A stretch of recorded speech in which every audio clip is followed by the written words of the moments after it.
Bismillahirrahmanirrahim. Assalamualaikum warahmatullahi wabarakatuh.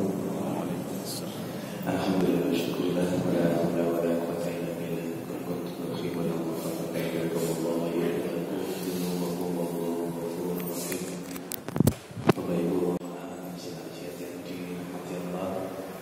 Tiada kata yang pantas kita aturkan saat ini kecuali rasa syukur kehadirat Allah Subhanahu wa taala yang telah memberi kita begitu banyak kenikmatan, terutama nikmat iman, Islam, waktu, niat, semangat, nikmat sehat, hingga nikmat terbebas dari virus corona untuk Jawa Timur paling tidak sampai saat ini.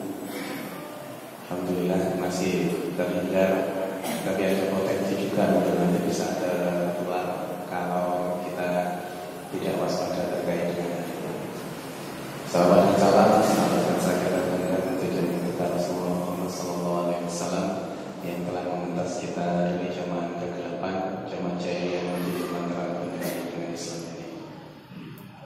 Semoga ayunan langkah kita dari rumah menuju tempat ini dicatat oleh Allah sebagai sebuah kebaikan yang berpahala dan mampu menempatkan kita di surganya kelak. Amin. Baik yang dirahmati Allah, saat ini memang lagi booming, lagi rame terkait dengan virus corona ini. Bahkan selevel Menteri Perhubungan pun positif terkena virus corona ini. Sampai sore kemarin di Indonesia ada 96 kasus dan yang meninggal 5. Kalau untuk dunia kondisi terbaru itu bisa langsung dilihat, sudah sekitar, sebentar saya lihat sebentar aja ya, untuk bisa melihat kondisi terkininya ya. Di hampir semua negara sudah ada.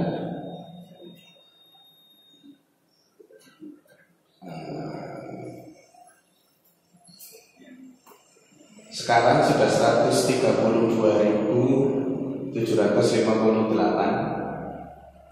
yang meninggal 4.955. Ini hampir 5.000 orang dari 132. Rata-rata memang 3,7% dari jumlah yang jumlah penderita, dan yang meninggal itu rata-rata memang 3,6 sampai 3,7%. Sebenarnya apa sih virus corona itu?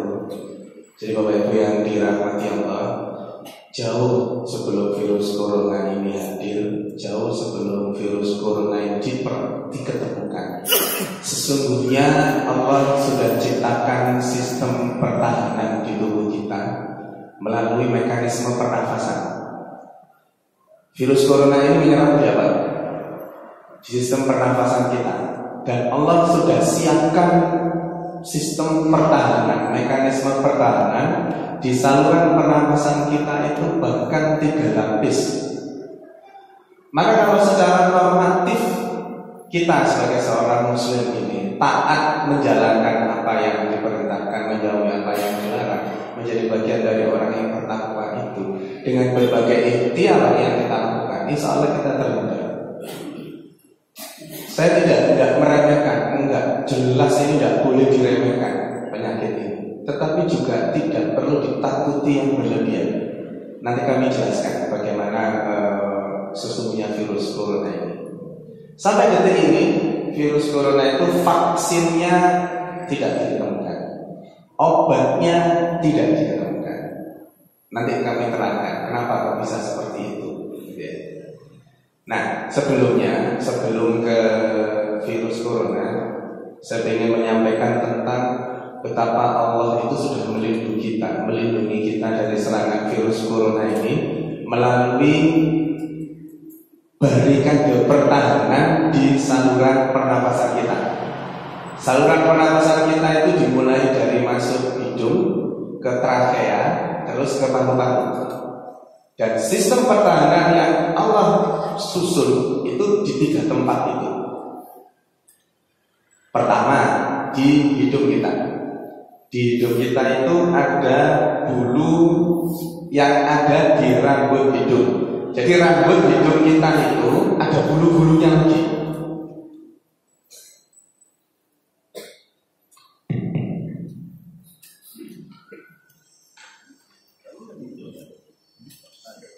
Cek, ya. Misi tadi.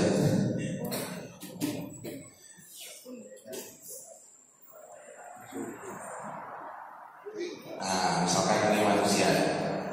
Nah, misalkan ini ya. Ini hidung, ini saluran hidung, kemudian ini trachea, nyambang jadi dua, jadi paru-paru. Sistem pertahanan yang pertama sudah ada di hidung. Berupa apa? Rambut hidung kita.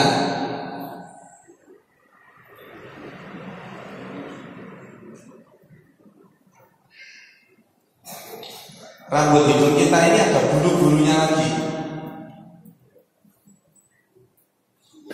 Bulu rambut hidung kita, jadi bukan rambutnya ya. Bulu rambutnya namanya silia. Silia atau bulu rambut di hidung kita ini yang mampu mendeteksi kalau ada benda apapun yang masuk ke sistem pernapasan kita, diawali dari hidung, dideteksi, kalau terus kemudian itu dianggap merugikan, maka akan dikeluarkan. Logikanya ini sudah agak turun gini. Logikanya, kecepatan antara turun dan naik itu kecepatan mana? Antara turun dan naik. Kecepatan turun. Kecepatannya turun lebih besar. Tapi Allah ciptakan berbeda. Di sistem pernapasan kita di hidung ini, di sini ada bulu-bulu tadi itu, bulu yang ada di rambut hidung. Itu kalau masuk kecepatannya 5 cm per detik. Saat masuk, turun.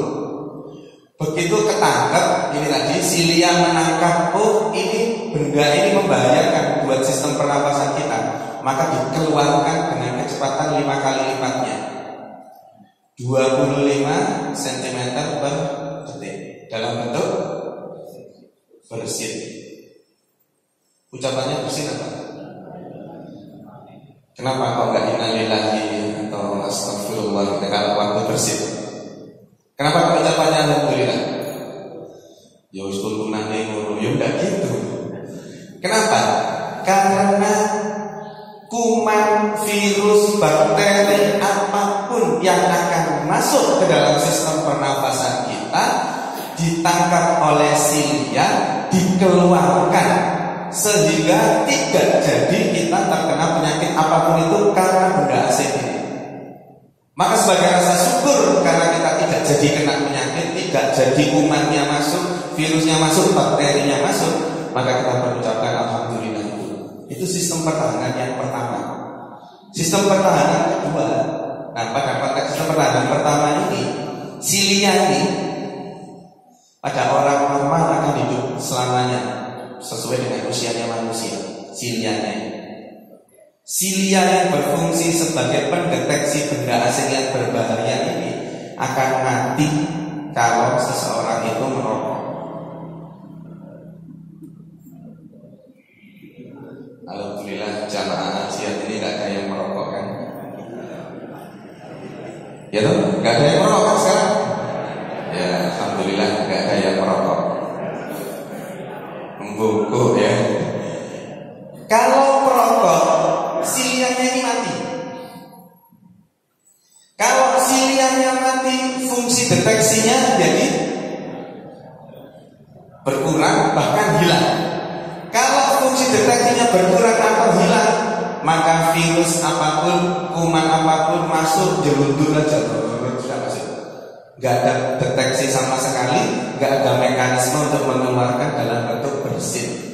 Maka orang-orang yang merokok itu akan sangat jarang mengalami bersin, sangat jarang mensyukuri nikmat Allah, karena satu nikmatnya sudah dicabut, yaitu deteksi dini untuk masuknya kuman atau virus. Nah, ini pertanyaan yang pertama. Pertanyaan kedua, sepertinya ini nanti lama, nggak apa-apa ya?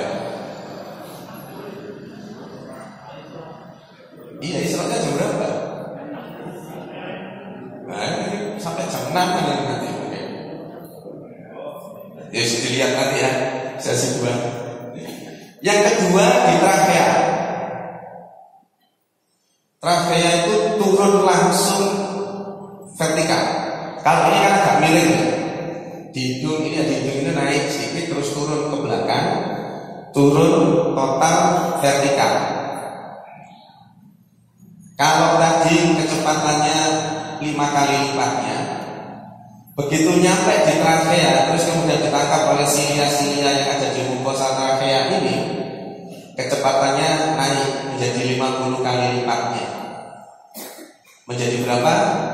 5 kali 50, 250 cm per detik. Dikeluarkannya langsung, lebih keras lagi. Lebih hebat lagi pada saat sistem pertahanan yang ketiga mendekati paru-paru sini, mendekati percabangan paru-paru. Mekanismenya sama, ada mukosa, ada silia di mukosanya. Kalau ketemu dikeluarkan dalam bentuk batuk.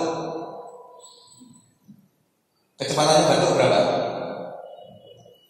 Yang dengan kamu kira-kira pernah baca, pernah browsing. Kecepatannya batuk itu 950 km per jam. Dengan yang pernah naik pesawat itu kecepatannya 800 km per jam. Maka sini Jakarta yang jaraknya sekitar 800 itu sekitar 1 jam. Dengan berangkatnya turunnya ya 1/4 jam. Itu kecepatannya pesawat. Allah ciptakan kecepatannya batuk untuk mengeluarkan bahan-bahan yang dianggap berbahaya oleh tubuh. Kecepatannya 950 km per jam. Jadi kalau dari sini dengan batuk-batuk 1,5 jam sampai Jakarta. Kalau kecepatannya 950 km batuk geser-geser terus gitu, bisa sampai Jakarta 1,5 jam. Allah ciptakan barikade sebegitu hebatnya. Belum nanti terus kemudian di paru-paru. Paru-paru namanya paru-paru. Itu yang kiri sama yang kanan sama besarnya kan? Kiri kanan sama enggak besarnya? Paru-paru itu oleh Allah diciptakan yang kiri lebih kecil daripada yang kanan. Lalang gawe Gusti Allah itu menciptakan paru-paru yang betul-betul. Yang kiri lebih kecil, yang kanan yang besar.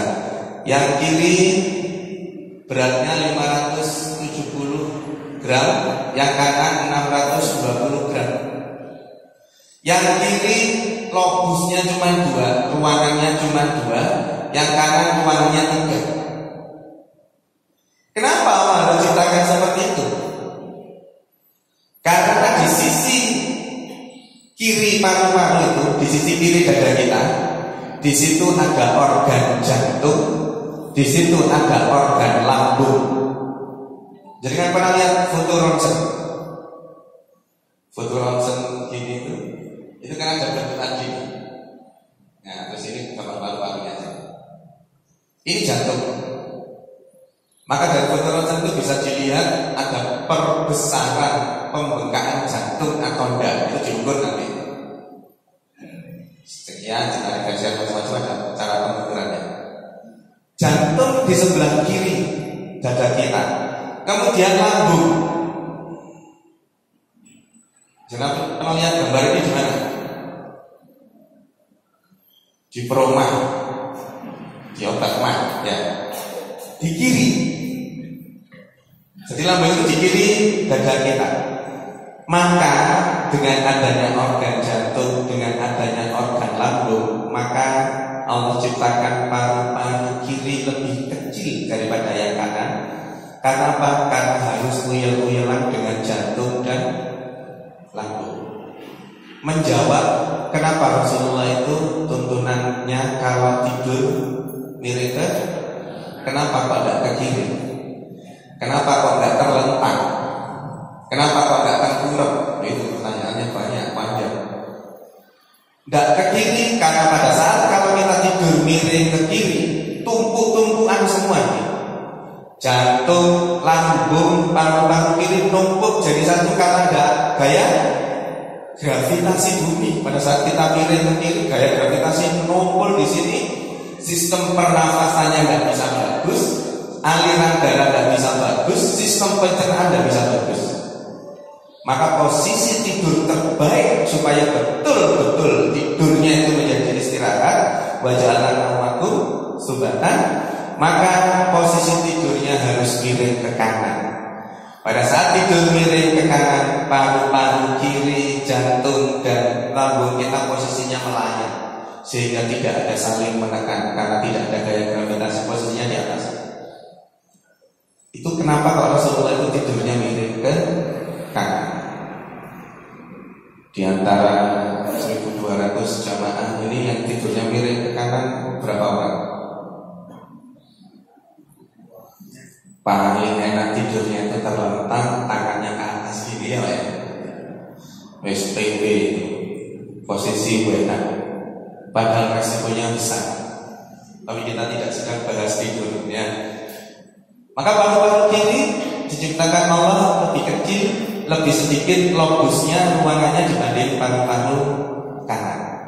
Paru-paru ini tempat pertukarannya oksigen dan karbon dioksida. Mekanismenya di sini pertukarannya itu. Nah, maka kenapa kalau terkena penyakit apapun di paru-paru, efek yang timbul nanti pertukaran oksigen dan karbon dioksida akan tidak optimal. Namanya oksigenasi. Oksigenasinya akan tidak optimal, maka akan terjadi berbagai gangguan terkait dengan hal itu, mulai paru-paru, mulai ke jantung, ke organ-organ tubuh yang lain. Penyebab kematian dari virus corona itu adalah radang di paru-paru yang namanya pneumonia. Pneumonia ini menyebabkan sistem oksigenasinya terganggu, bahkan rusak. Maka terus kemudian berefek di jantung. Jantungnya memompa darahnya itu darah yang sudah kotor karena tidak terjadi pertukaran O2 dan CO2. Lama-kelamaan akan terjadi proses kematian itu. Allah ciptakan sistem pernapasan itu seperti ini.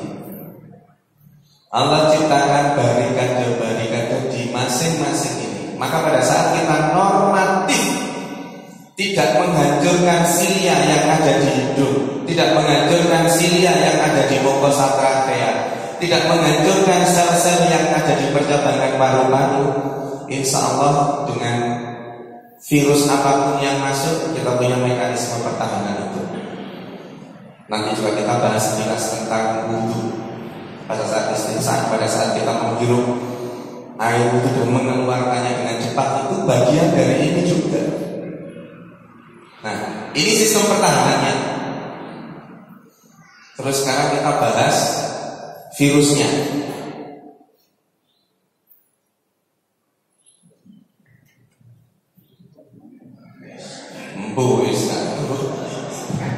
Saya disiapkannya ini. Nanti bisa hilang ya. Sekarang virusnya. Virus corona itu untuk bahas virusnya. Virus corona itu besarnya 10 pangkat min 9. 10 pangkat min 9. Artinya tidak kelihatan kalau dengan mikroskop biasa. Dengan mikroskop elektron pun, kalau elektron biasa tidak kelihatan. Elektron yang jauh lebih bagus baru kelihatan. Bentuknya memang bunder, seperti matahari, sinar yang menyelimuti matahari itu. Maka namanya corona. Penyakit gangguan akibat itu namanya COVID-19. Kenapa? Karena ditemukan di akhir tahun 2019. COVID, coronavirus disease, gangguan-gangguan yang disebabkan oleh coronavirus yang terjadi di tahun 2019. Virus itu bentuknya bulat. Nah, terus kemudian penularannya, virus itu menularnya melalui droplet, bukan melalui udara. Jadi bukan udara melayang-layang gini terus nafasnya si penderita virus coronanya itu terus mengandung virus, enggak. Dari cairan yang dikeluarkan oleh penderitanya. Cairannya apa? Cairannya berupa batuk, berupa riak, berupa bersin. Nah, itu mengandung virus corona. Kalau bersentuhan langsung yang kemudian tertempeli dengan cairan yang dikeluarkan oleh penderita virus corona, maka kontak langsung itu bisa menularkan penyakit itu.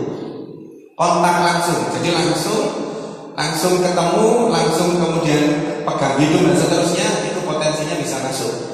Atau melalui perantara. Perantaranya apa? Misalkan penderita virusnya batuk mengeluarkan cairan, bersin mengeluarkan cairan itu nempel di meja. Bertahan hidup di meja ini 5-9 jam. Saat sebelum 5-9 jam meja ini ada yang memegang, kemudian nempel di tangan kita, kemudian kita memegang mata kita, memegang hidung kita, memegang mulut kita, maka virus itu masuk melalui mata, melalui hidung, dan melalui mulut kita. Jadi perlu diluruskan, penularannya tidak melalui ngobrol seperti ini, enggak. Tapi melalui cairan yang dikeluarkan oleh penderitanya. Bisa kontak langsung, bisa melalui perantara tadi itu. Maka nanti pencegahannya kita akan jelaskan. Nah, virus corona, bukan saja corona, virus itu kecerdasannya paling hebat. Di antara benda-benda mikroorganisme yang menyerang manusia, virus itu paling cerdas, virus itu paling pintar. Jadi virus nomor 2 itu kuman, bakteri dan seterusnya itu, nomor 3 di bawahnya lagi jamur. Jamur itu paling bodoh, paling bawah. Maka sejak saya kecil, saya sekarang, bahkan nanti sampai tahun 2050 pun, yang namanya penyakit jamur itu apa aja? Sejak jenengan kecil dulu penyakit jamur itu apa? Panu, kadas, kurang. Dulu ada ya. Sekarang ada, sampai nanti pun akan ada panu, kadas, kurang. Karena dia tidak bermutasi, tidak berevolusi, tidak macam-macam. Itu jenis paling bodoh. Di atasnya bakteri, kuman, di atasnya lagi jauh, di atasnya virus. Maka karena kecerdasan virus itulah sampai detik ini tidak diketemukan vaksinnya, tidak diketemukan obatnya. Saya tidak cerita kecerdasan virus, tapi saya cerita kecerdasan bakteri aja yang jauh di bawah virus. Kenapa saya harus ceritakan bakteri? Karena ini sering terjadi pada kita semua, sering terjadi pada masyarakat awam. Misal, jenengan terkena gangguan atau keluhan panas, batuk, pilek, sesak jauh sebelum ada virus corona ini. Pada saat itu apa yang jenengan beli secara langsung? Pada saat batuk,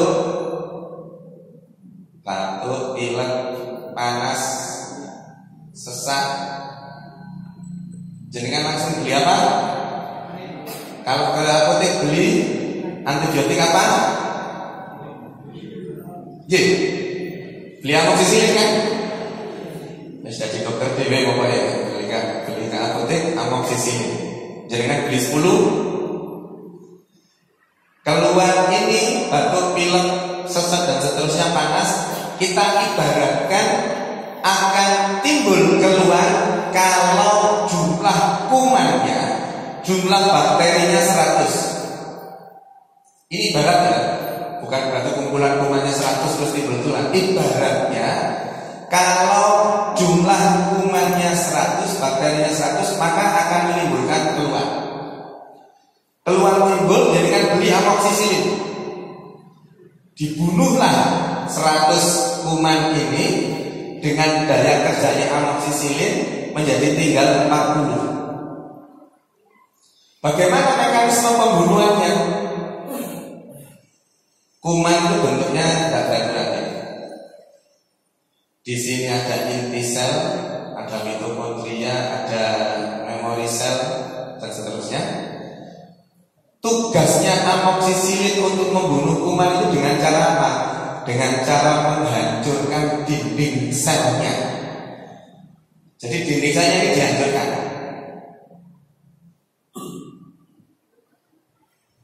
Kalau dinding selnya hancur, dia tidak berbentuk, mati. Amoksisilin, obat-obatan yang jenengan beli, amoksisilin, ampicillin, penicillin, dan seterusnya itu daya kerjanya membunuh kuman bakteri melalui penghancuran dinding sel. Dinding selnya hancur, 100 tinggal 40. Kalau 40 tinggal 40, ada keluhan enggak? Keluhannya hilang enggak? Kalau keluhan itu jumlahnya 100. Kalau dia tinggal 40 ada keluhan.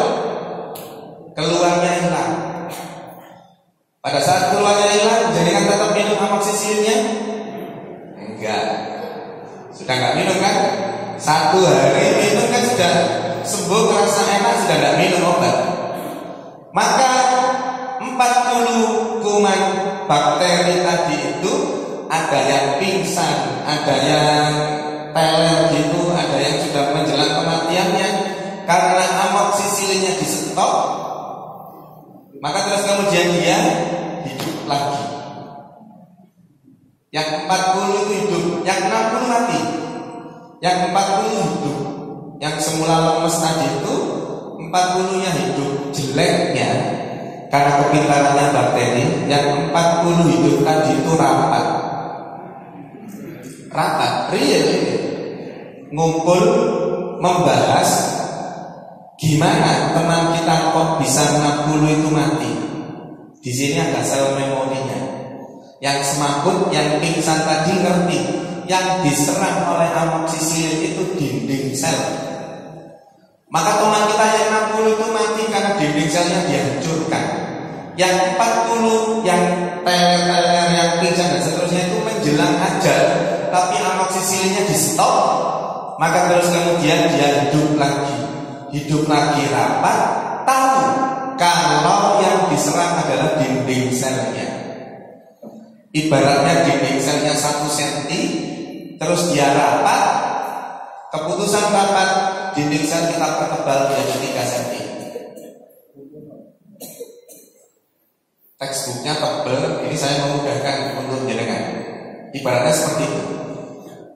Menebalkan dinding sel menjadi 3 cm. Loh kok bisa?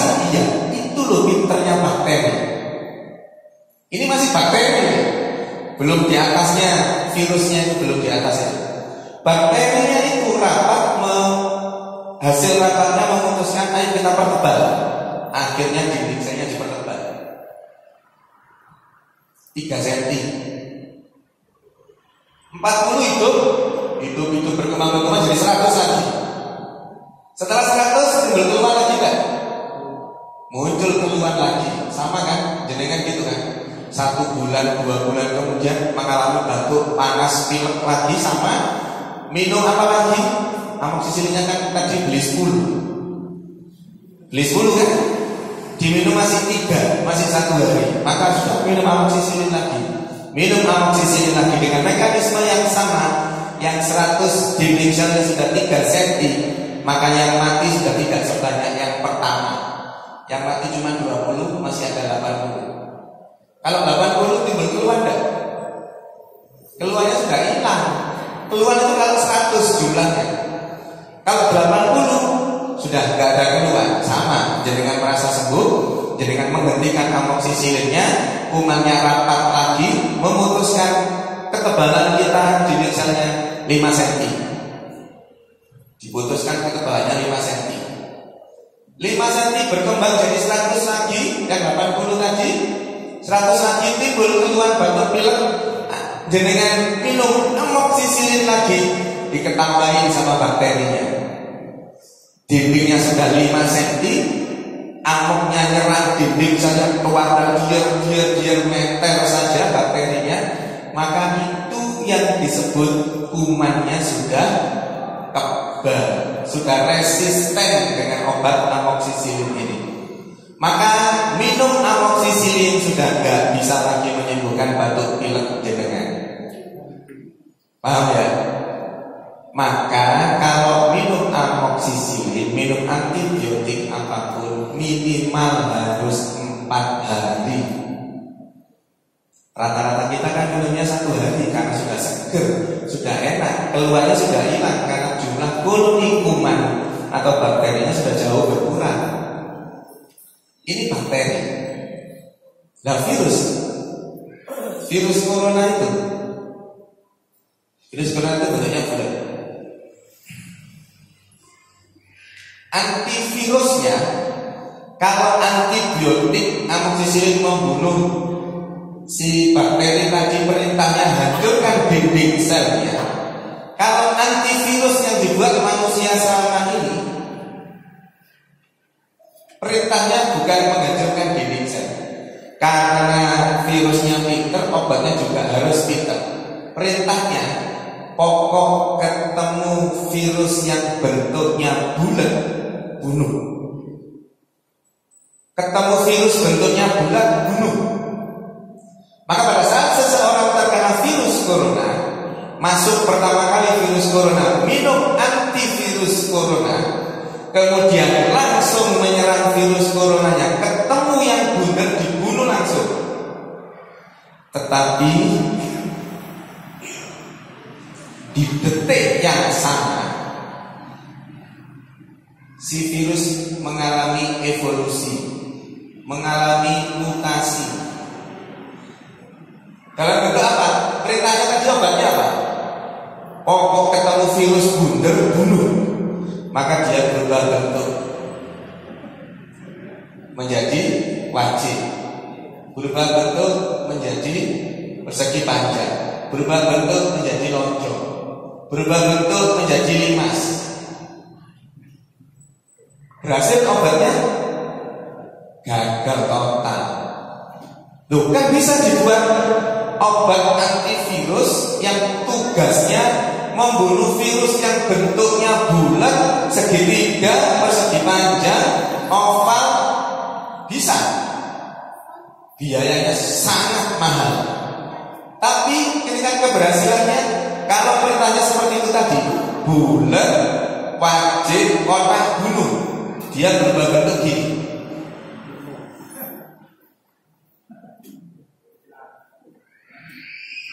Bisa dibunuh?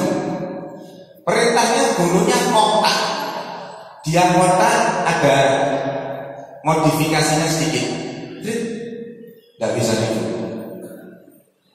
Maka sampai sekarang pun obat antivirusnya tidak diketemukan. Ma'anzalallahu ta'ala ila zalsifan ila karman. Allah kalau menciptakan penyakit juga menciptakan obatnya. Tapi dalam konteks ini, nah itu pembahasan kita nanti berikutnya. Ini hak prerogatifnya Allah.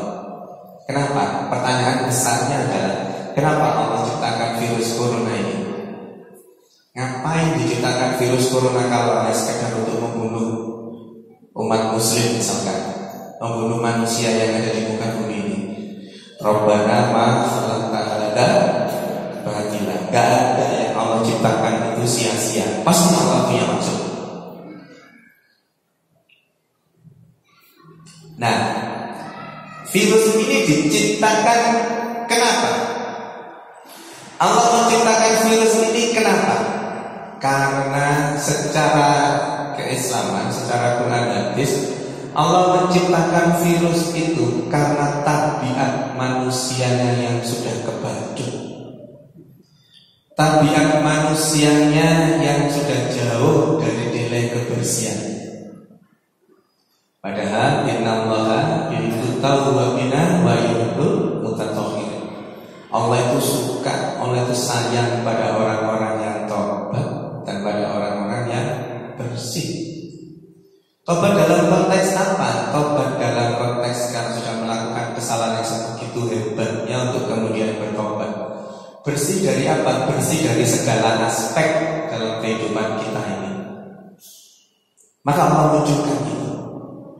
Lah virus itu, Bapak Ibu yang dirahmati Allah, penyakit-penyakit karena virus itu penggolongannya kalau di dunia medis itu namanya penyakit self-limited disease.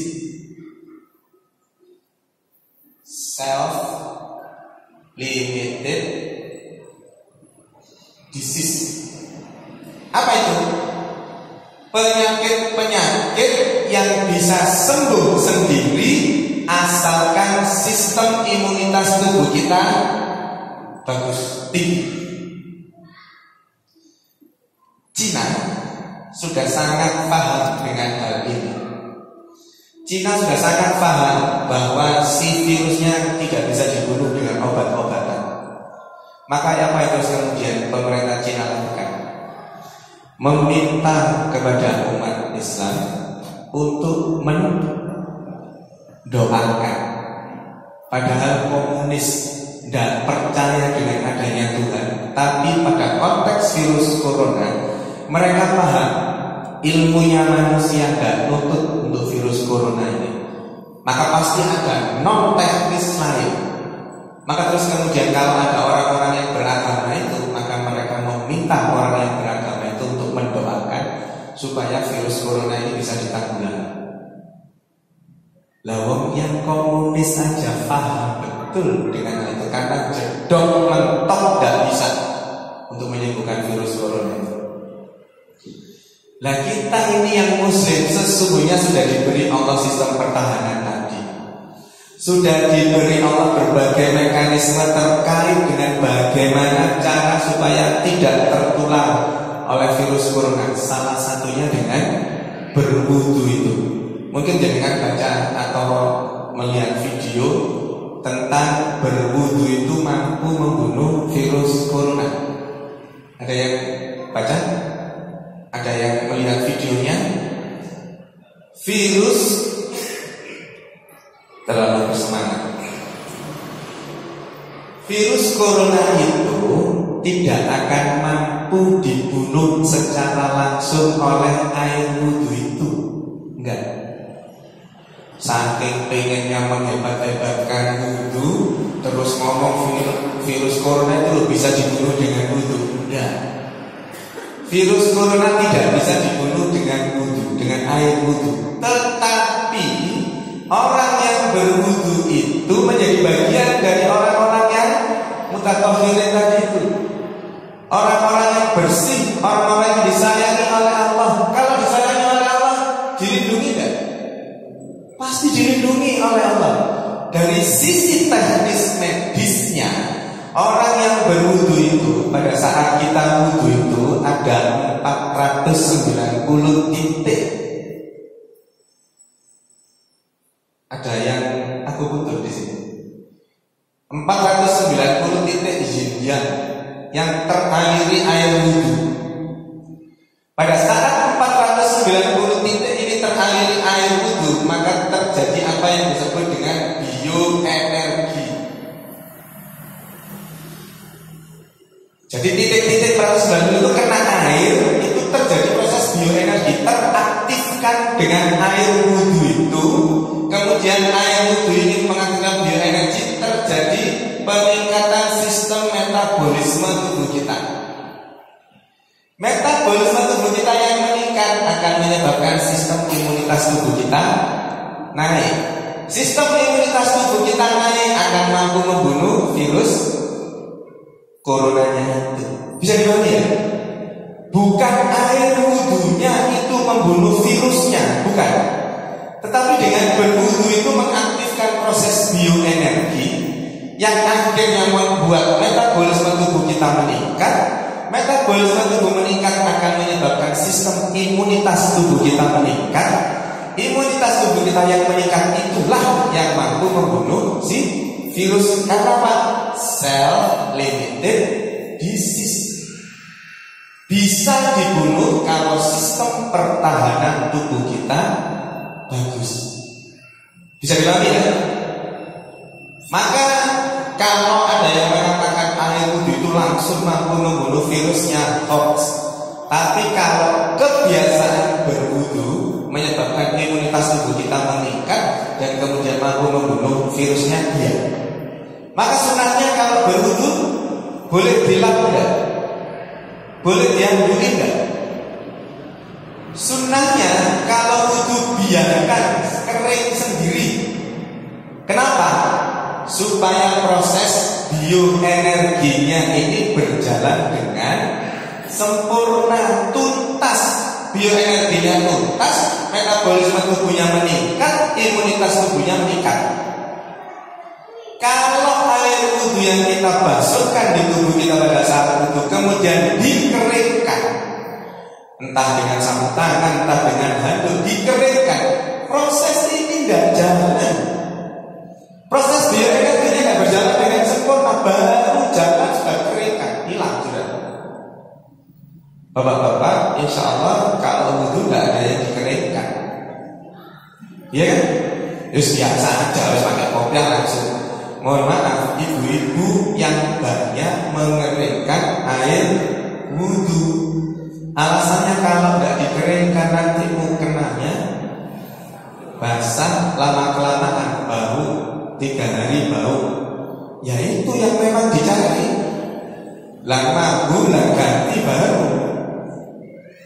Ibu-ibu ini kan rata-rata punya berapa? Punya 5 mukena ya? Punya 5 mukena yang dipakai 1 itu terus. Adiknya minta mukena 1 nggak boleh, padahal nggak dipakai yang 4 itu. Itu di jamaah ibu di masjid lain, bukan di sini. Maka jangan dikeringkan. Itu wudhu. Terus kemudian kalau terkait dengan ini semua, cara-cara medis, teknis medisnya sudah jenengan sudah banyak, mungkin lebih banyak dari saya. Jenengan baca-baca bagaimana pencegahan virus corona itu. Yang pertama harus sering cuci tangan. Kenapa harus sering cuci tangan? Ada potensi tangan kita ini memegang benda apapun itu yang terkena cairan batuk, cairan bersin dari orang yang terkena virus corona. Maka terus kemudian pada saat kita pegang, dan kita pegang mata kita, hidung kita, mulut kita, maka kita akan tertular. Maka sering-sering cuci tangan. Cuci tangannya dengan sabun yang mengandung desinfektan, yang mengandung klorin atau alkohol sekian persen. Kalau yang alkohol, ada sebagian teman-teman kita yang mengharapkan pakai yang klorin yang bisa membunuh virus itu sebagai desinfektan. Kalau keluar kemana-mana, hindari kerumunan orang. Kenapa? Karena pada saat seseorang itu mengeluarkan cairannya itu jaraknya 1 meter itu masih 1,8 meter itu masih potensi tertular melalui cairan yang dikeluarkan oleh penderita virus corona itu. Maka hindari kerumunan yang tidak jelas itu. Kita nggak tahu siapa orang-orang di kerumunan itu, hindari. Maka sangat wajar kalau terus kemudian ada beberapa kampus, beberapa kantor yang kemudian meliburkan. Saya tadi baca terakhir sudah ada 60 kampus di Indonesia ini yang meliburkan mahasiswanya untuk pulang, kuliahnya online. Jadi kalau di kampus pasti ada, kampus itu ada, pasti ada, atau mekanisme webinar. Webinar itu saya presentasi di sini, mahasiswanya di rumah masing-masing bisa melihat kuliahnya itu.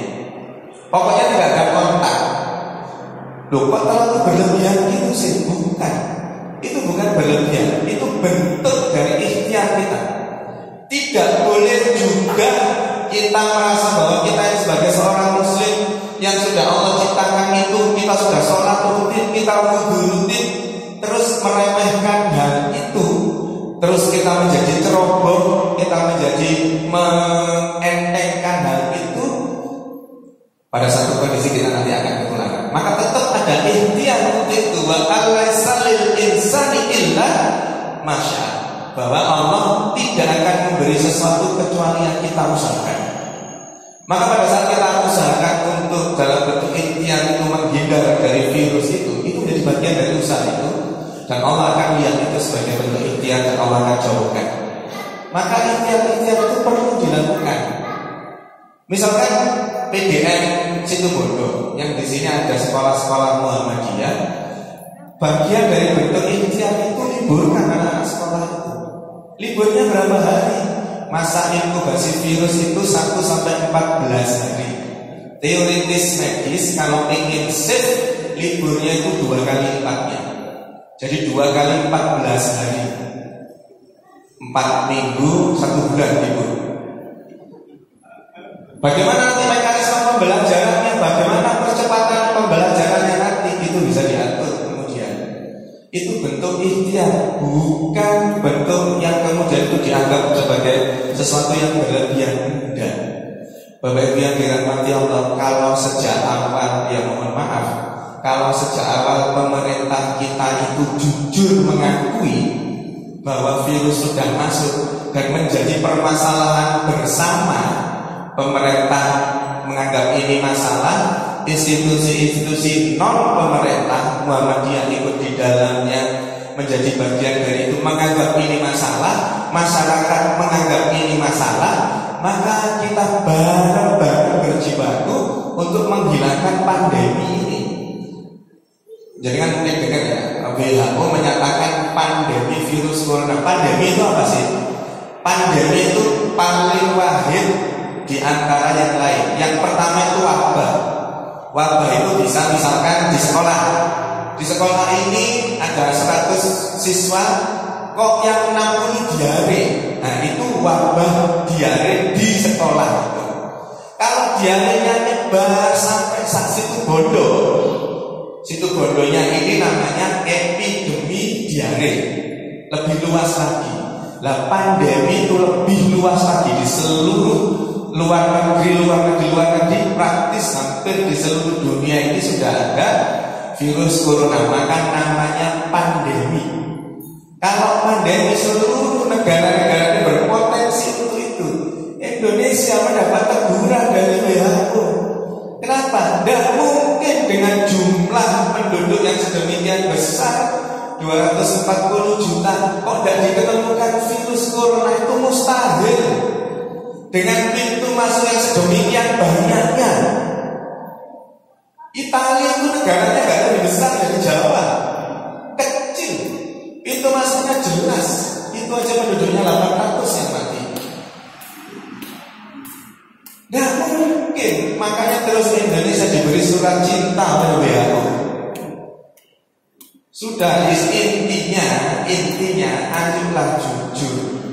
Kalau memang sudah ada penderitanya, sampaikan, sudah diketemukan penderitanya ini.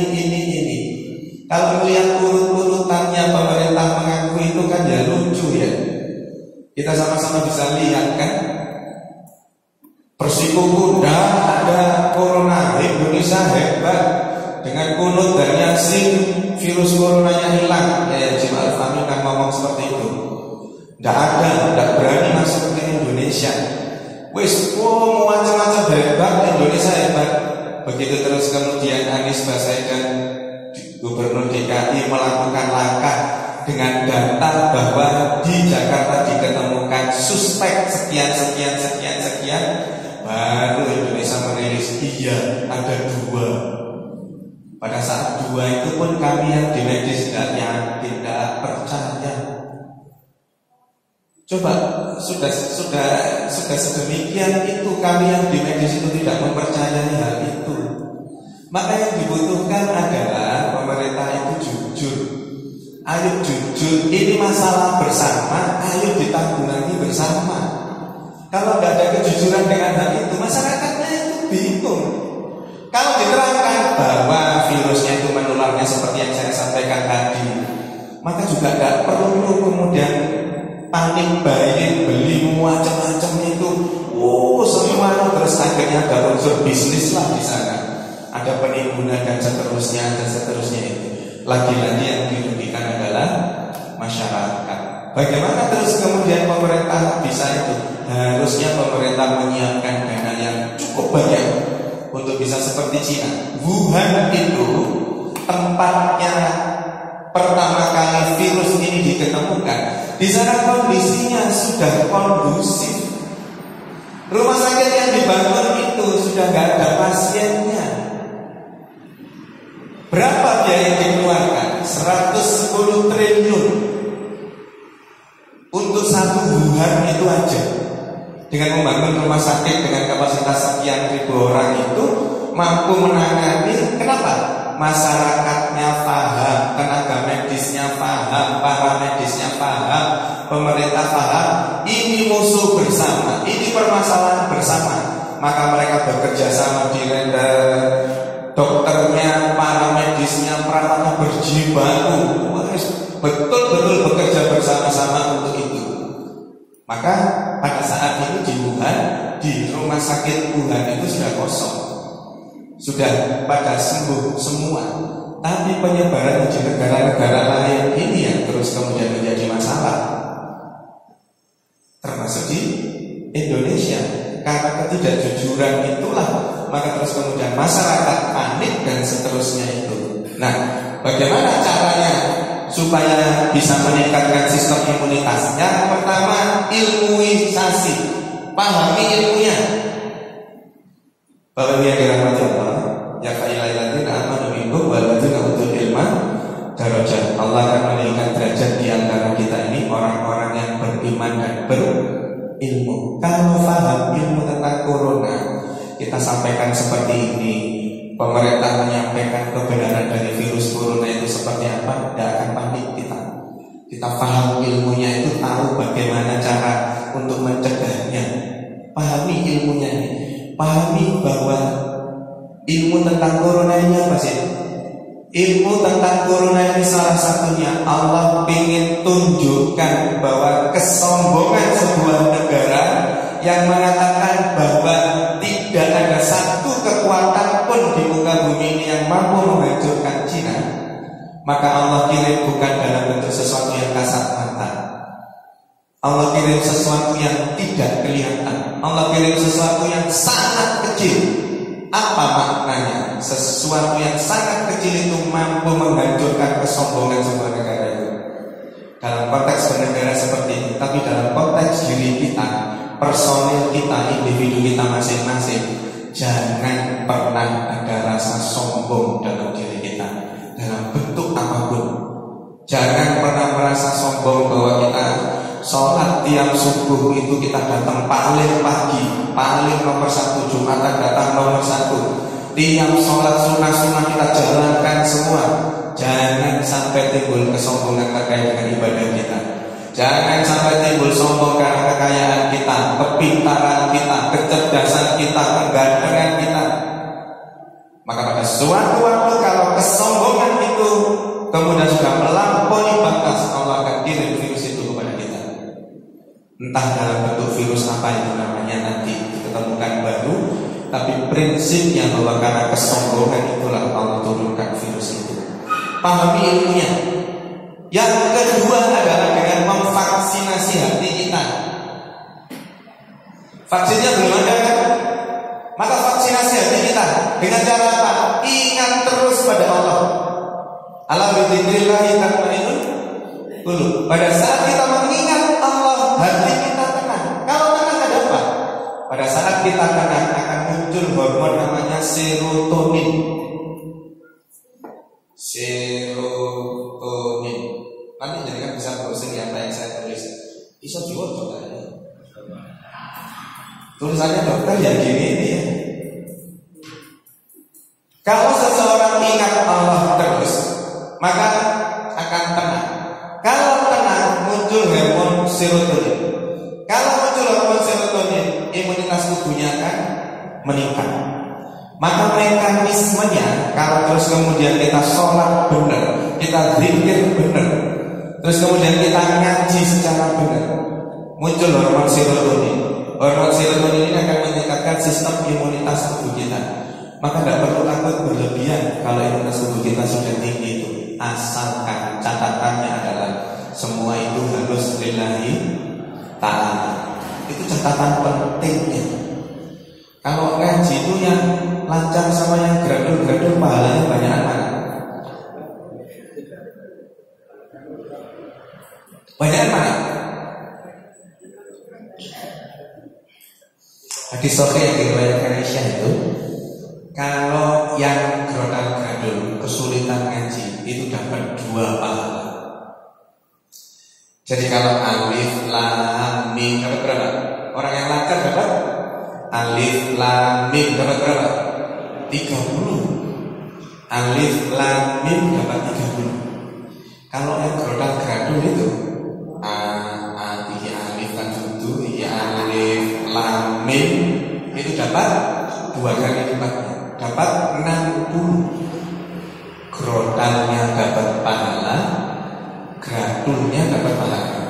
Jadi grodal gradul itu dapat 2. Tetapi apa yang Allah lakukan? Allah itu tetap adil. Orang yang lancar ngaji kalau 5, orang yang grodal gradul ya, orang grodal gradul ngaji 5 menit itu dapat berapa lembar? Ngotot 1 lembar ya. 1 lembar dapat pahala berapa dia? 2 kali lipatnya kan? Pahalanya 2 lembar. Tapi yang lancar ngaji dapat berapa lembar 5 menit itu? Bisa dapat 5 sampai 10 lembar. Pahalanya juga 5-10 lembar. Loh, tetap banyak yang lancar. Makanya yang gradul tetap harus ngaji terus supaya lancar. Tapi Allah itu memberi apresiasi loh. Allah itu memberi sesuatu. Allah itu memberi hadiah kepada mereka yang mau hijrah, kepada mereka yang mau belajar. Itu kuncinya itu. Maka dengan belajar ngaji terus akan bisa lancar dan bisa terhindar dari virus corona. Mekanismenya kenapa? Ngaji hatinya tenang, muncul hormon serotonin, muncul sistem imunitas tubuh kita yang meningkat. Dan yang terakhir setelah imunisasi, vaksinasi hati kita, yang terakhir takwanisasi, menjadi bagian dari orang-orang yang bertakwa. Takwa itu apa? Takwa itu apa sih? Takwa ialah itu apa? Menjalankan apa yang diperintahkan Allah, menjauhi apa yang dilarang. Maka jalankan apa yang Allah perintahkan itu. Bagi yang laki-laki, bagi bapak-bapak ini, kalau memang diperintahkan sholat jamaah di masjid, ya jamaahlah di masjid. Pada saat jamaah di masjid, pada saat kita silaturahim, seingat saya dulu pernah menerangkan ada 4 hormon saat kita ketemu silaturahim seperti ini. Salah satunya hormon serotonin itu. Jadi pada saat kita berjamaah, sholat berjamaah itu secara otomatis tubuh kita akan mengeluarkan hormon serotonin, diproduksi hormon serotonin, mengalir dalam sistem darah kita, akan memunculkan sistem imunitas tubuh yang meningkat dengan silaturahim dalam bentuk sholat berjamaah itu. Maka bagi bapak-bapak, ya sudah, jalankan apa yang Allah perintahkan, sholat jamaah di masjid, supaya bapak-bapak tidak menjadi bapak-bapak yang solisan. Karena kalau sholatnya belum berjamaah di masjid, itu masih laki-laki solisan, belum soleh.